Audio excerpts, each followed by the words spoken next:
Today I'd like to talk to you about Genesis chapter 16. So if you open in your Bibles, Bevrit HaSefer Bereshit V'Perek Sheshesrei, Kol HaPerek, chapter 16 in the book of Genesis. All of the chapter is what we're going to read today. It's just 16 verses. I'd like to talk to you today about Genesis chapter 16. I'd like to talk to you about man's plans and God's plans. Man has plans that he wants to do in his life, but God's plans are usually different than man's plans. Most of the time in the Bible, if you read the Bible all the way through, you find out that the things that God did were really never in the same way that man would have done them. They were never doing things the same way that man would have done them. They were never logical according to man's wisdom. They were never thought out like the way that man would think about these things. They came about in miraculous ways that only God could have done. And that's what this chapter is about today in chapter 16 of the book of Genesis. It's talking about man's plans and how they're different from God's plans. Verse 1, I'll read it to you, says, Now Sarai, Abram's wife, had borne him no children. And she had an Egyptian maidservant whose name was Hagar. And Sarai said to Abram, See, now the Lord has restrained me from bearing children. Please go into my maid. Perhaps I shall get children by her. And Abram listened to the voice of his wife Sarai. And then Sarai, Abram's wife, took Hagar her maid, the Egyptian, and gave her to her husband Abram to be his wife. And after Abram had dwelt 10 years in the land of Canaan, so he went into Hagar, and she conceived. She was pregnant. And when she saw that she was pregnant, her mistress, in other words Sarai, became despised in her eyes. Verse 5 says, Then Sarai said to Abram, My wrong be upon you. I gave you, my maid, into your embrace, and when she saw that she had conceived, I became despised in her eyes. So the Lord judge between you and me. This is what Sarai is telling her husband Abram. And Abram said to Sarai, Indeed, your maid is in your hand. You do to her as it pleases you. And when Sarai dealt harshly with Hagar, Hagar fled from her presence. Verse 7, Now the angel of the Lord found Hagar by a spring of water in the wilderness, by the spring on the way to Shur. And he said, Hagar, Sarai's maid, where have you come from, and where are you going? And she said, I'm fleeing from the presence of my mistress Sarai. Then the angel of the Lord, in verse 9, spoke to her and said, Return to your mistress and submit yourself under her hand. Then the angel of the Lord said to her, I will multiply your descendants exceedingly, so that they shall not be counted, because there's such a multitude. And the angel of the Lord said to her, Behold, you are with child, and you shall bear a son. You shall call his name Ishmael, because the Lord has heard your affliction. He shall be a wild man. His hand shall be against every man, and every man's hand against him. And he shall dwell in the presence of all of his brothers. And then she called the name of the Lord who spoke with her, You are the God who sees. For she said, Have I also seen him who sees me? Therefore the well was called Be'er Lahai Roi. Observe that it is between Kadesh and Bered. So Hagar bore Abram a son, and Abram named his son, whom Hagar bore, Ishmael. Abram was 86 years old when Hagar bore Ishmael to Abram. Now, I'd like to talk to you about these verses today. Maybe you've heard this story before. In these verses, we see that it's really been about 10 years since Abram first came to the land of Canaan. It's been about 10 years. He's been in the land all that time. And God promised him a long time ago, He says, I'm going to make you into a multitude. In verse 3 of chapter 12, God had said, in you and in your descendants, and your sons and daughters, and your children, your grandchildren, in your seed, all of the families of the earth are going to be blessed. God promised Abram that. But it's now 10 years ago. Abram is now 86 years of age. And it's now 10 years since God made that promise. Now, if God made this promise to Abram and to Sarai, and they didn't have any other children, because it says that Sarai could not have children.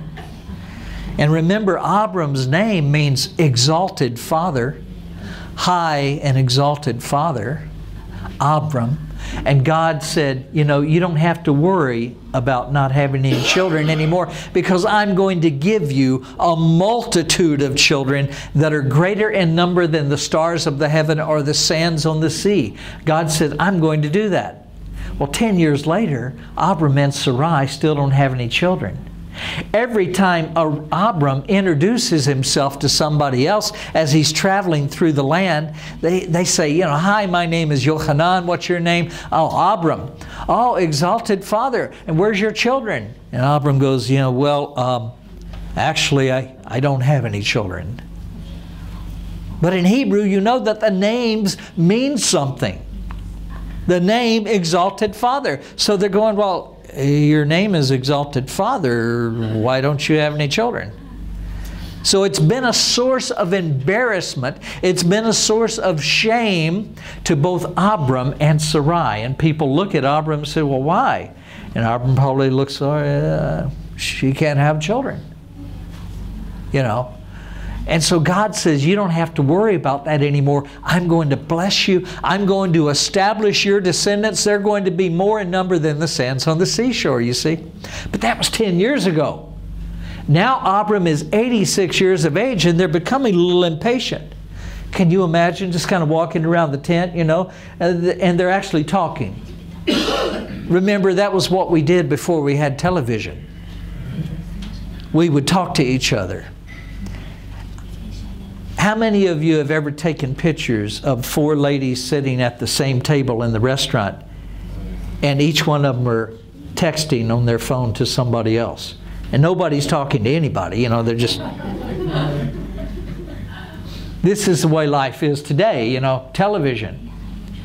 The only time you talk to your wife is when you say, be quiet, I'm listening to the television. And she says the same thing to you, you know. So, but things were different, and they're probably walking in the tent, and they're saying, you know, it's been 10 years, Abram, since God said those things. Maybe He wants us to do something. Maybe God is waiting on us to do something. It's been a long time. They were discouraged, and when you're discouraged, it makes it more likely that you will start doing something in the flesh instead of in the spirit. Discouragement is one of the first things that Satan will use against you to try to get you to act in the flesh instead of walking in the spirit. And yet, after all of this, 10 years of waiting, they didn't know at this time, but it's still going to be 13 more years before God starts fulfilling that promise. 23 years in total before Isaac is going to be born. And in fact, if you read the chapters that we've been going through, you find out that not only Sarai laughed when God said this to her, that she would have a child, but even Abram laughed in his heart. And he said, God, may you bless Ishmael. He's going to say that later, you see. So both of them laughed at the prediction that God would bring a child from Sarai, from Abram, while Abram is now 86 years of age, or even more. By the time that that child arrives, Abram is going to be 99 years old. Sarai, his wife, is going to be 90 years old. And so they both laughed. So God said, okay, we're going to name your son Laughter. That's what Yitzchak means. And Yitzchak is how we say Isaac in Hebrew. Okay? It's the same word that we use for, smiling, like mechayech today in Hebrew and everything. It's laughter. It's coming from that, okay?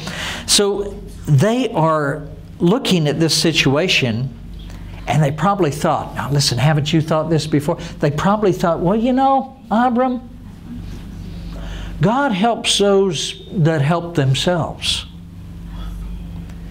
Have you ever heard that? People say, well, God helps those who help themselves. Where is that in the Bible? What verse is that? It's not in the Bible. It's like one of those things like cleanliness is next to godliness. That's not in the Bible either. It's in 1 Thessalonians 1:17. It's not there. It's fictional. People made this up. But it sounds good, doesn't it? God helps those that help themselves. That sounds good. Surely God expects us to do something. We're created in His image. We're wise. We're intelligent. We have the most advanced brain of any creature on earth. After we drink a cup of coffee, that's what turns it on, you see. And so sometimes we say, well, God wants me to do something here. God helps those who help themselves. And so they start thinking about this with this kind of logic. And then they said, well, maybe we should help God a little bit. Sarai thought of this. This is now the second time that someone has given their husband counsel in the book of Genesis, and the counsel turned out to be bad. The first one was Eve. Adam, this fruit tastes really, really good. Here, try it. And now Eve is saying to Adam, I think we should act ourselves. I think we should help God out a little bit. Now, don't get me wrong. Many times the woman is the one that God uses to bring wisdom into the family. You thought I wasn't going to say that, right? Of course. 39 years. I've learned the rules, okay? Many times God will use the wife to bring wisdom and godly counsel into the family. There's going to be a time, a few chapters from now in chapter 21, where Sarai is going to say something to Abram, and God's going to come to Abram right after, and He's going to say, Abram, you should listen to your wife. She's right. Of course, the wife, did you hear how quiet it got when I said that? It's just like, what? What was that verse again? I need that, But sometimes the wife is right. Sometimes the husband is right. They're both made in the image of God, you see. In male and female, He created them in His image. But now, she's thinking that, I think we need to help God out a little bit. Now, understand something. They did not have the Bible like you and I have today. So what does that mean? They don't know what God is like. They just know that He called Abram out of the land of Ur of the Chaldeans. They know that He gave him the land to Abram. He said, wherever you walk, wherever your feet look, north, south, east, and west, it's all yours. I'm giving it to you. That's what they knew about God. They had seen some miracles. They had seen some of these things happen. They're going to see more. God has been leading, He's been growing Abram on this journey of faith in life. He's making Abram into a man of faith. If you look across all these chapters, from chapter 11 forward to like chapter 25, you'll find that God really had this really interesting journey that He brought Abram on. And if there's any one thing that you can say about that journey, is that God kept stretching Abram's faith. He kept taking him to greater and greater trust in God. And so Abram is now listening to his wife, and he says, well, it has been 10 years. Maybe we could help God a little bit because they don't know what God is like. Maybe God forgets stuff. They probably think, oh, he's a really old guy in the sky. And you know those old people, they forget stuff, you know. They forget stuff. And you know, people tell me this, you know, about what's going to happen as I get older. And I'm looking at them and I'm going like, why are you telling me this? I'm already older. I don't, you know, I'm not arriving, I'm there. I'm there. I like it. People have these sayings in English, you know, it says, you're only as old as you feel. Well, then why can't I retire right now? Because I feel so much older than I am, you know. But you look at these things and they did not know what God was like. I don't know, Abram, you think God forgets stuff? You think maybe we should remind him? It's been 10 years, we still don't have a child. What do you think we should do, Abram? And so she comes up with a plan. She said, I got a plan. I got a plan. Look, why don't you take Hagar, my maidservant, and then you be the father, she will be the surrogate mother. She will be the mother. We'll have a child through her, but I will be the adopted mother. It'll be our child. And then that way, God's promise will be fulfilled. We'll help God out a little bit. But you see, the problem is that was man's plan. That was mankind's plan. And God's plan was different. Man's plan was based on the wisdom of man. Man's plan was based on the logic of man. They thought it out. They looked at all the things that were available to them and says, well, I can't have children. We've been married all this time. We can't have children. But here's Hagar. Maybe we could have children through her. That's an option to us. And they started thinking all of these things out using man's wisdom. But have you ever noticed God doesn't work like that? God works supernaturally. He works doing miraculous things because He's not bound by the same rules that man is bound by. God is God. He can do anything. He calls things into existence that do not exist. It doesn't matter that things have not been done before. God can make it happen now. It doesn't matter what you're capable of because God is all-powerful. It doesn't matter what you're able to do or your wisdom or the resources that you have available because God can speak all things into existence from nothing. You don't have to worry with God. He'll make it happen somehow. And if you're trying to guess how He's going to work in your life, I'd be willing to tell you that you're not going to be successful in guessing. Most of the time that I've asked God for things and I knew that He was going to do something in my life, I like to play a little game. I like to think about all the possible ways that He can work. Because I was an engineer, I was trained to do this. Think of all the possible scenarios. That can't work because of this. Oh, that could work, or this could work, or you could do this variation. And then you stand back and you look at it and you go like, yeah, I think I've got all the bases covered. I now know at least how God has to work to do this in my life. And then when God does something, you find out it was something that you didn't ever consider. That it was something entirely different. And I think that God likes to do that. I think He's looking down at us and He's going kind of like this. He goes, well, he never learned, you know. You know, God's got that Jewish accent, you know. He's never going to learn Oive, you know. So He's looking at you and He's watching you go through all of these exercises. And then when you finally think you've got it all covered, you think I'm going to do one of those, huh? You think you've got me figured out. Well, watch this. Boom, like that. And you look over there and go, how did He do that?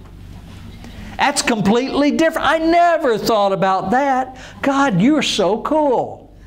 And God goes, why did you waste your time? Just trust me. I'm there with you. I'm going to be the one who hears you, just like he told Hagar. I'm going to be there and I will hear you. And so God doesn't need our help. He doesn't need our plans. Our wisdom, our plans is limited compared to God, who is all-knowing and all-powerful. When you start trying to help God in the flesh, it's probably going to turn out really bad. Because God is there to help you, and the reason why He's there to help you is because you need His help. Well, if you need His help, that already says something about your wisdom. It says that you need God to get through life. And if you try to execute a plan of your own, it's probably not going to work out good. One of the reasons for that is because you don't know the future. You don't know the things that are going to happen in the future.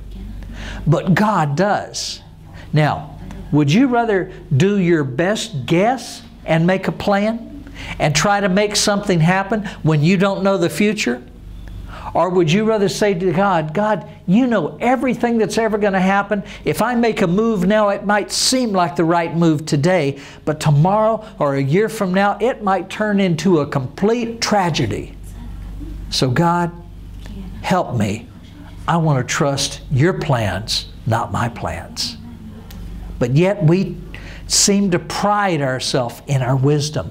We seem to pride ourselves in the things that we have figured out. We kind of pat ourselves on the back and say, ooh, that was a good one. Ooh, that was a good thought. You're really smart. Well, thank you. And you're talking to yourself, you know. And you're looking for other people to compliment you and say, well, you really thought this through. I sure did. And then you find out it doesn't work. God is the one that you should be trusting. You shouldn't be trusting in your own strength and in your own wisdom. It could cause severe problems in the future. Moses had to tend the sheep for 40 years in the wilderness after he tried to help God out when he killed an Egyptian one time in front of the other Hebrews. He tried to help God. They thought that they would see that he was going to be the one to rescue them. So he tried to do things his way. He tried to take the authority before the authority was given to him by God. And that didn't work out too well. 40 years later, Moses, has now learned his lesson. And God brings him back into the land of Mitzrayim, Egypt. And then, by God's power and by God's wisdom, He tells Moses what to do. He shows him what to do. And God is now with him. It has nothing to do with Moses' wisdom. You know, you don't see any of those times where Moses said to God, well, God, I don't think that would be a very good idea. I mean, plagues with the frogs and stuff like that, you know, it's not a very good idea. Why don't we do it this way, God? No, Moses is now being quiet. He doesn't want another 40 years in the wilderness. He's learned his lesson. He's saying, God, I'm here. I'm listening to you. Whatever you want. God says, okay, here's what I'm going to do. Now you go and you do this. Moses says, got it. I'm on my way. Okay? It's a different man now. Moses learned that his plans are not really the plans that get things done. It's God's plans are the ones that change the world and get things done. But it seems like we're always in a hurry for things, doesn't it? We live in an instant age. We could put something in a microwave oven. 2 minutes later, we're eating a hot meal.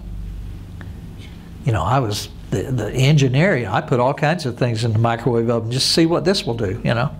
Hey, one of the way, you know, did you know you can cook radios and stuff? They don't taste very good. But they spark. It looks kind of like a fireworks show and stuff like that. Yeah. But anyway, a modern world, you can eat something hot in 2 minutes' time. You can get on the internet and I can send a text message to my family back in the United States, halfway around the world, and they get it in 2 seconds. And they reply in 2 seconds. Who needs a postage stamp? You used to be able to, you'd have to lick those things. They didn't even taste good, did they? And you put them on the envelope and you put it there and you pray. You say, God, please let it make it there one day. 3 months later, the mail would come in at a different country if it didn't get lost. If it got lost, then you read about those things sometimes in the news. You ever read those things? A World War II letter was discovered the other day in the post office.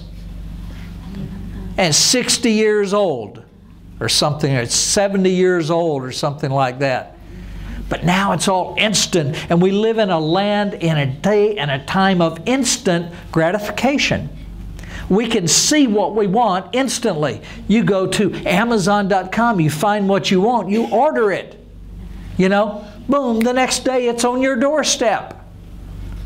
Instant. Things happen quickly. We're used to everything happening in a hurry. We want to get there faster.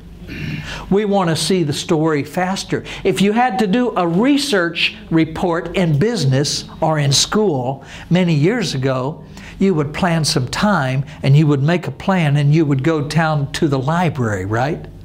You would pull all these books out to a big table and you would spend weeks studying, trying to find an answer. Nowadays, you just Google it and there's your answer in 2 seconds' time. You don't know if it's accurate or not, but you didn't know if those books were accurate or not either. One book says one thing, another book says something else. But you can find out what's accurate and what's not just by the references that it has and who actually approves of these sources. But in 2 seconds' time, you can find all this out. We live in an age where everybody wants to see the results now. They want to see the results fast. But you need to know this, and you need to understand that whatever God has for you in life, whatever His plan is for you, He will never, ever be late. He will always be perfectly on time. His time, His schedule may not be your time and your schedule. You may want it now, but God says you can't have it until next week. You may want it this month, but God says, I'm not giving you that for another 3 years. And He has a reason for that. And you should rest in His wisdom. I tell the story many times about our young daughter, Christy, when she was 2.5 years of age. She was about this tall. And one day her mother was in the kitchen, Pat was in the kitchen, and she was boiling water to put some vegetables in. And Christy walked up to the stove. You know, the stove was like this much higher than she was. And she looks up at the stove and she sees that pan and she sees this smoke, the steam coming out of the pan as the water boils. And she probably thought, oh, beautiful clouds. Mommy, I want to touch that. Give me that. And her mom said, no, you can't have that. That's not good for you. And Christy started crying. She said, I want that, I want that. You know, 2.5-year-olds. Sometimes I've seen 30-year-olds still do the same thing, you know, is still crying, you know. I want that, you know. But Pat, in her wisdom, takes Christy into the other room. She sits down in a chair. She puts Christy on her legs. She says, now, I want to tell you something, honey.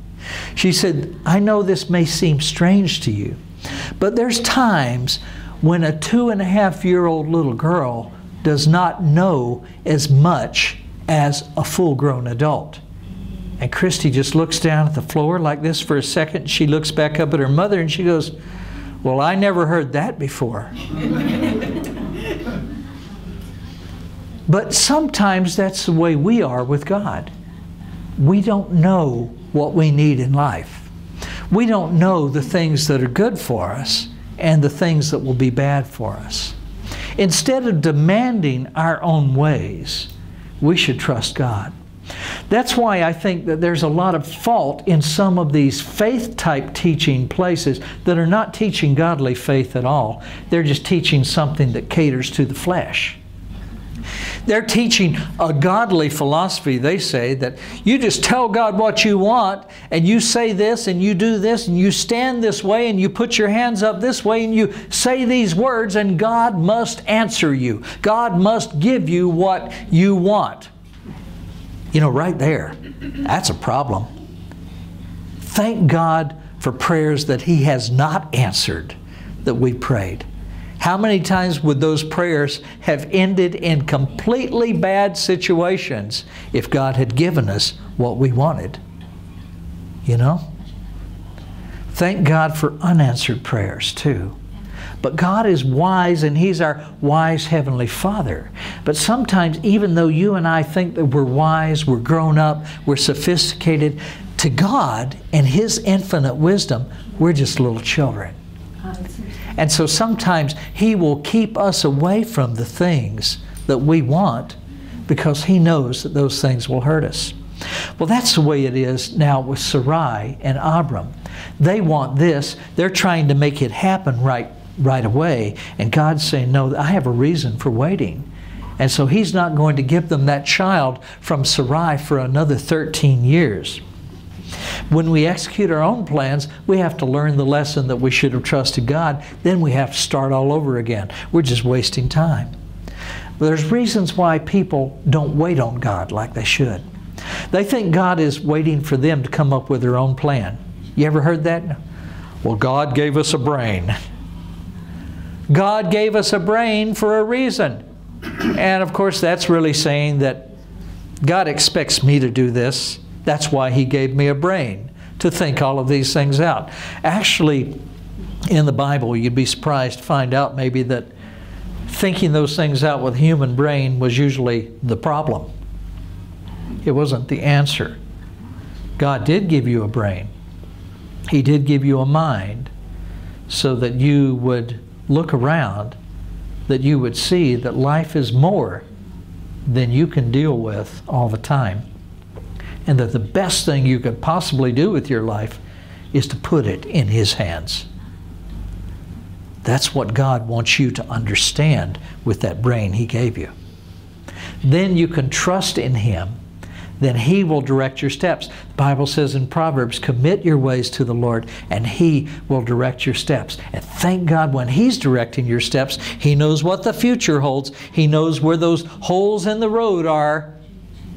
He's going to make sure that the angels are guiding your step and that every step of yours is exactly what He wants it to be. You can't go wrong. I like that. I like that promise that the Lord gives us. If you commit your ways to the Lord, then He will direct your steps. He will direct your path. So really, we should thank God for the times when He does not give us what we ask for, because we know that He loves us and He's going to lead us in the way that is best for us. We know that He's the Heavenly Father, that He's much wiser than we are, and we can't go wrong by putting our hand in His. But how many times did God do things like a man would have done them? In the Bible, really hardly ever. Man's plans are not God's plans. But God sees and God hears. This is another point that I want to make out of this. Sarai is trying to tell Abram to do these things, right? But what is the result? Out of the scriptures that we read today, well, Hagar gets pregnant. She now despises Sarai. Sarai sees this and goes, she's pregnant, and now she's looking at me like I've done something wrong because I can't have children. So Abram, I want you to get rid of her. Abram sees this is a hot issue. I'm not going to touch this. He backs away from it. He says, she's your maid. You take care of it. Whatever you want to do. See, that was another problem. Abram was not being the spiritual leader that God called him to be in his family. He was just standing back. He should have never agreed to what she was asking to begin with, because God had promised him that He would bring His child to him. And now Sarai and Abram are trying to bring the child themselves instead of letting God bring the child, the promised child. But then after Hagar is cast away, she goes out into the wilderness. And the point I'd like to make now is that God finds her. It says in that verse that God, the angel of the Lord, found her sitting by this spring in the wilderness on the way to Shur. The angel of the Lord found her. Well, if He's going to find her, that means that He was searching for her. He was concerned about her. Even though she had been cast out, even though she was not of the family of promise from Sarai and Abram, God loved her because she was made in the image of God. And so God is now concerned about her. He goes out, He finds her. Excuse me. Remember what the Bible said? He said, Hagar, maid of Sarai, where have you come from and where are you going? Remember those words in the verses that we read earlier? Excuse me. Remember those words in the verses that we read earlier? Why is God asking Hagar, where have you come from and where are you going?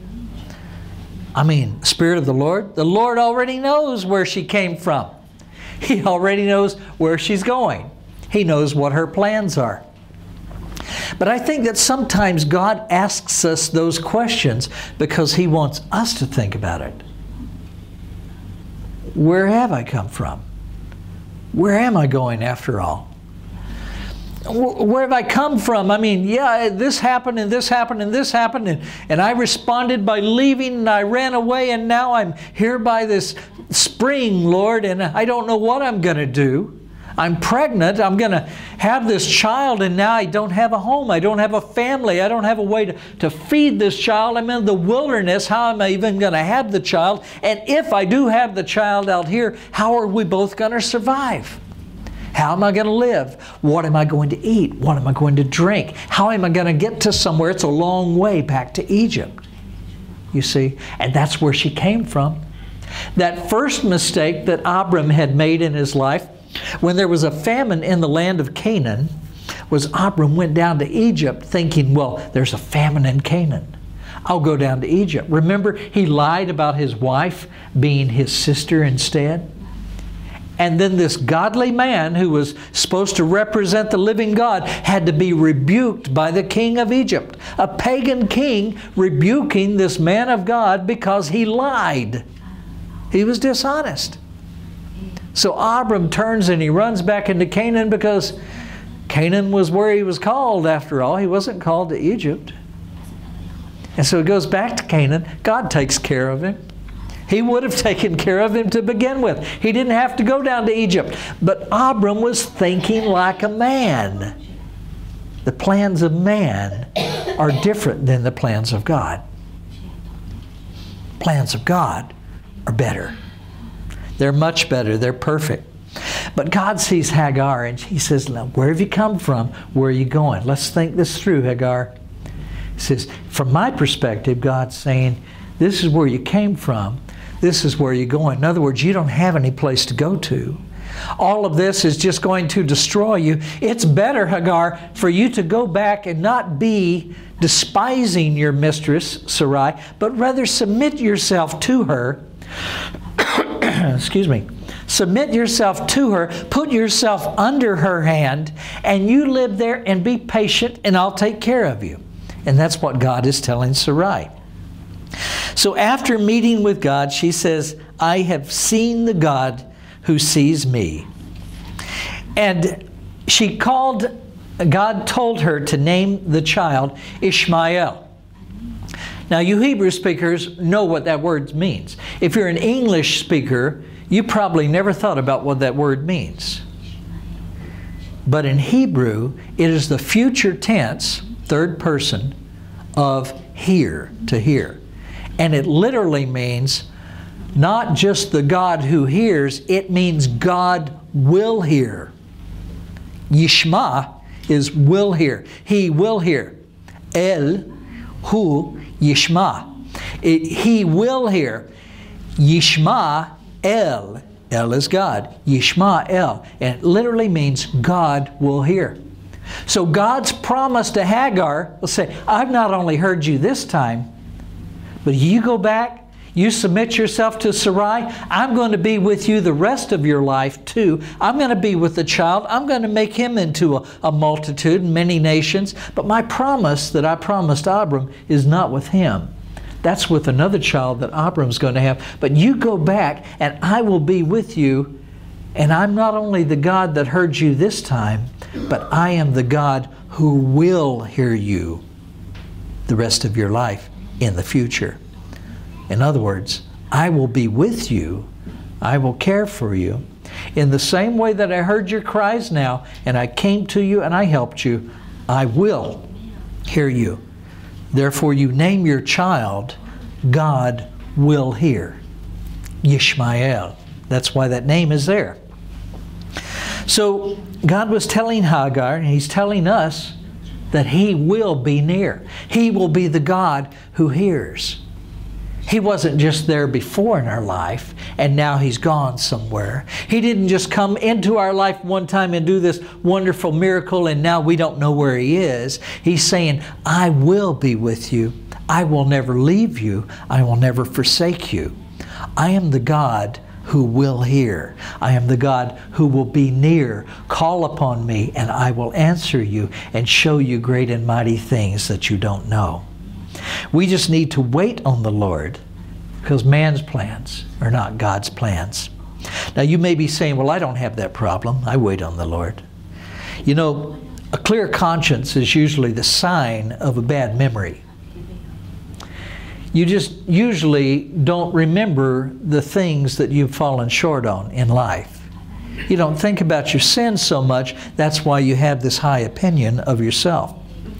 Sometimes we think we're real smart, when really we're not.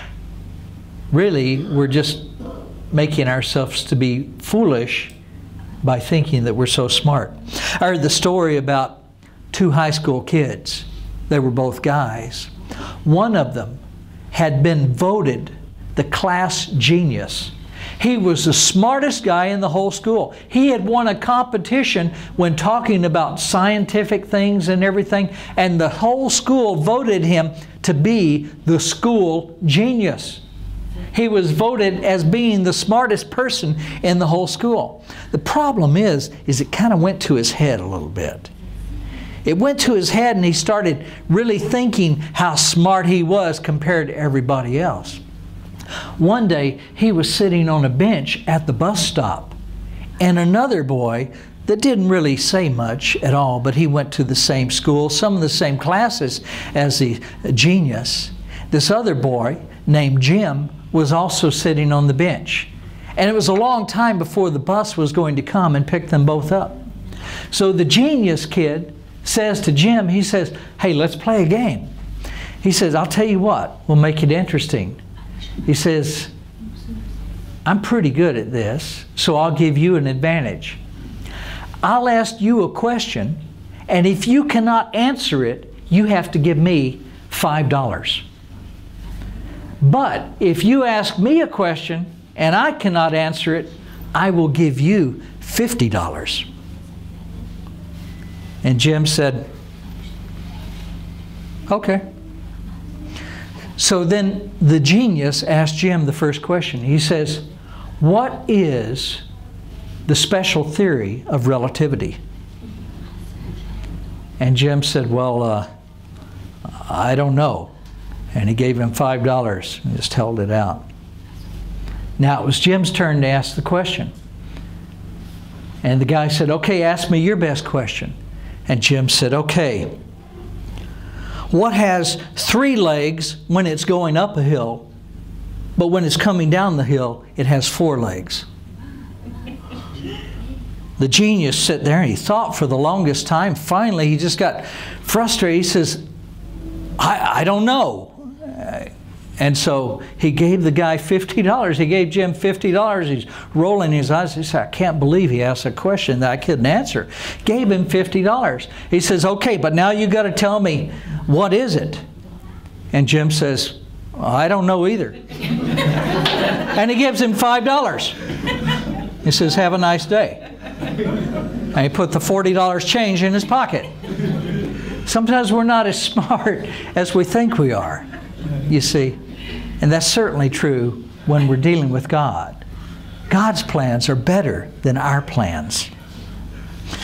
So the important thing, though, is timing. The thing I'd like to leave you with is what would have happened if Sarai and Abram's plan would have worked. They said, God, we got a child. We thought maybe you forgot about it.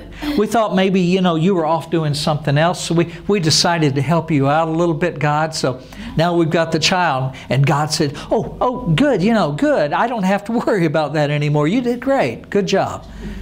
The problem is, you look down the road, Abram had Yitzchak, right?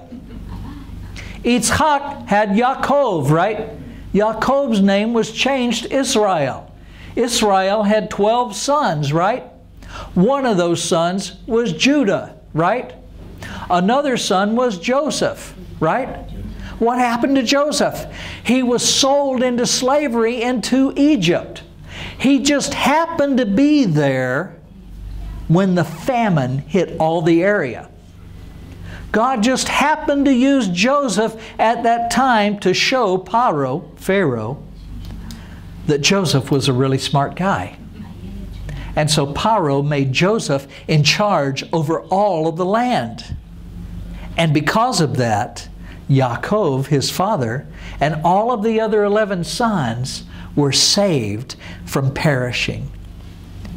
If Joseph had been there 13 years earlier, he would have been there when there was no famine.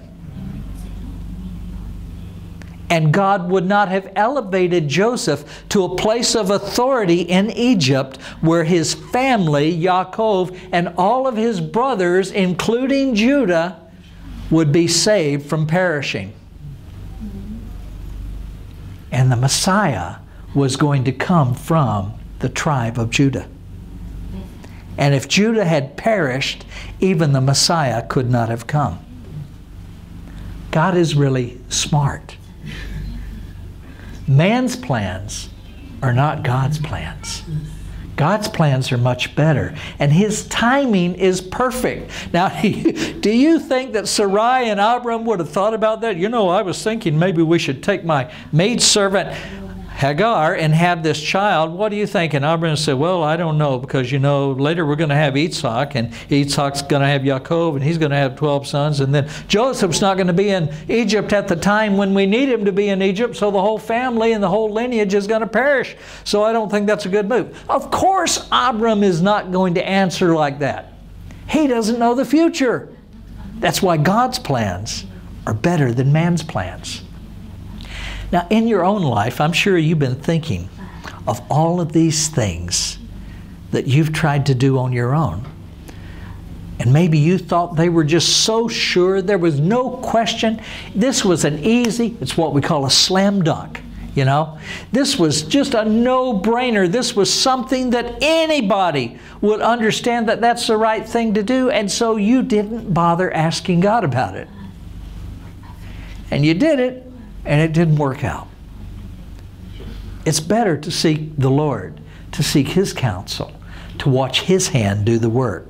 That's why Psalm 46 verse 10 says, "Be still and know that He is God." It's hard to be still, isn't it? I remember as a young man driving around in Texas, where I was born and raised. I would rather drive the other way and be moving than to sit and stop traffic on the way to where I really want to go. You know what I mean? Sometimes we just want to be doing something, even if it's wrong. We just want to be going somewhere, we want to be moving and get that feeling that progress is there. But that's not the way it is. God says, be still, know that I'm God. Put aside everything else.